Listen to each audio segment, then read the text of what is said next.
He's a duly elected member of the Carrollton City Council, but now he's on the lam. In a videotape, Mark Hall said being abused, so he went underground with his wife, the girl's natural mother. To protect Alicia from further physical, mental, emotional, and sexual abuse by Pete and Kathy Connell and Judge White. He says the 7-year-old was being abused by her father and stepmother, and a judge wouldn't change who gets custody. I just would love to have my daughter back. But the girl's father says that story is completely false. Pete Connell has lie detector test results and court documents that show Alicia has not been abused. And he wants the little girl lives in Denton, so police there are investigating what they admit is a bizarre custody case. This particular case is peculiar in that they've gone through this extreme measures to leave town. Mark Hall sold most of his belongings to an estate broker who put them up for sale inside Hall's Carrollton home. The broker didn't know Hall was about to skip town, and neither did the home's former owner. While buyers browsed through the Hall's belongings, Jerry Reese realized he was liable for the Hall's bills. This is the only thing I'm concerned with. I've got now 2 houses I've got to make payments on.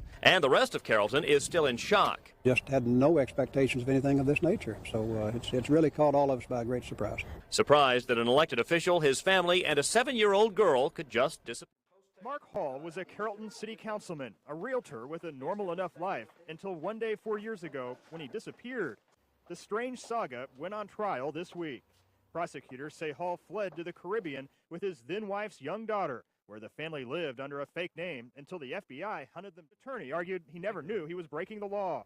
And in emotional testimony, his recently divorced wife, Patricia Hope, said she snatched her daughter to save her, claiming that the girl's father had sexually abused her, that the court system that awarded him custody was corrupt. She was very scared, and she didn't want to stay with them anymore. Hope was acquitted of similar charges against her. In this case, Hope's testimony was marked by run-ins with the judge, who lectured her about giving direct answers to lawyers' questions. I asked you if you understood what it would mean if I held you in contempt. Do you understand what that would mean? I'm a layman, sir. You're a judge. No, ma'am, I did not ask you about me being a judge and you being a layman. I asked you if you understood what I meant by holding you in contempt.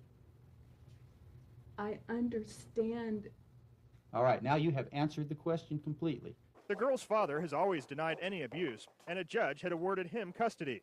The day his daughter disappeared, he says he thought she was visiting her mother temporarily. I gave her permission to spend the day, and that involved going to her home and going to church.